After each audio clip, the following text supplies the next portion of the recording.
দেশের ভোগ্য পণ্যের প্রধান পাইকারি বাজার চট্টগ্রামের খাতুনগঞ্জে এক সপ্তাহের ব্যবধানে ছোলা, মটর, মসুর ডাল, পাম অয়েল ও খেজুর সহ বিভিন্ন নিত্য পণ্যের দাম বেড়েছে।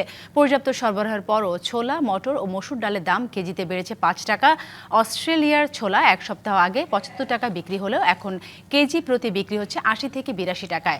ভারতীয় ছোলা 95 টাকা, অস্ট্রেলিয়ার মসুর ডাল 78 থেকে 80 টাকা ও প্রতিমণ চিনির দাম 3570 টাকা। এছাড়া পেঁয়াজের দামও বেড়েছে একদিনের ব্যবধানে কেজি প্রতি 7 টাকা পর্যন্ত। বাজার ঊর্ধ্বমুখী থাকায় সকালে অভিযানের নামে জেলা প্রশাসন বাজার নিয়ন্ত্রণে নিয়মিত অভিযান পরিচালনা করা হবে বলেও জানান তারা।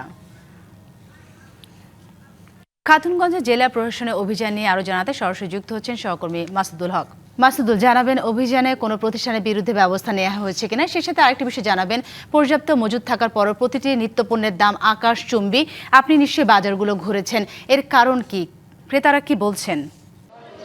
এই মুহূর্তে আমি রয়েছি দেশের ভোগ্য পণ্যের প্রধান পাইকারি বাজার খাতুনগঞ্জে। আপনারা জানেন গত এক সপ্তাহের ব্যবধানে বিভিন্ন ভোগ্য পণ্যের দাম কিন্তু বেড়েছে এবং তাই আজকে রোজার প্রথম দিন থেকে এই অভিযান শুরু হয়েছে। আজকে চট্টগ্রামের জেলা প্রশাসনের নেতৃত্বে এই অভিযান শুরু হয় এবং নগরের বিভিন্ন আড়তদার এবং বিভিন্ন যারা গুদাম রয়েছে তাদের সেখানে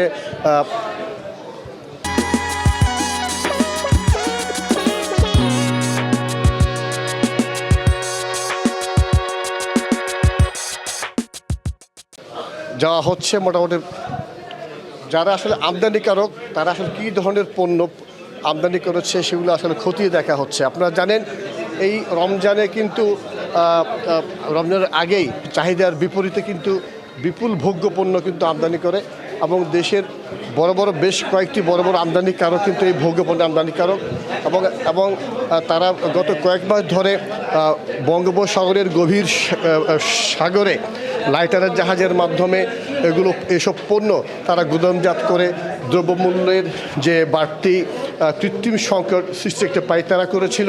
পরে সরকারের পক্ষ থেকে করা বার্তার পর সেটি তার অনেকটা লাইটারের জাহাজ থেকে সেই পণ্য আসলে খালাস করা হয়। তবে গত এক সপ্তাহ আগেও যেখানে বাজার দর অনেক নিম্নমুখী ছিল, আমরা দেখেছি গত এক সপ্তাহের ব্যবধানে রমজান শুরুর একদিন আগ থেকেই হঠাৎ করেই বিভিন্ন ভোগ্য পণ্যের দাম কিন্তু আকাশচুম্বী হয়ে যায়। বিশেষ করে ছোলা, চিনি, তেল, খেজুর সহ বিভিন্ন ভোগ্য পণ্যের দাম আকাশচুম্বী। তাই প্রশাসনের পক্ষ থেকে আজকে অভিযান চালানো হচ্ছে। এই মুহূর্তে রয়েছে আমরা চট্টগ্রামের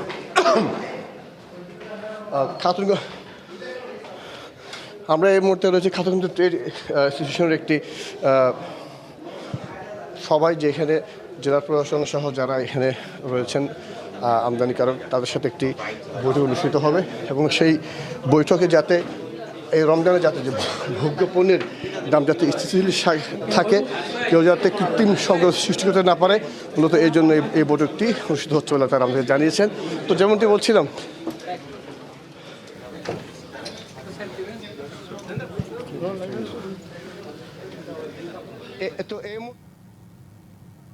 অসংখ্য ধন্যবাদ মাসুদ আপনাকে।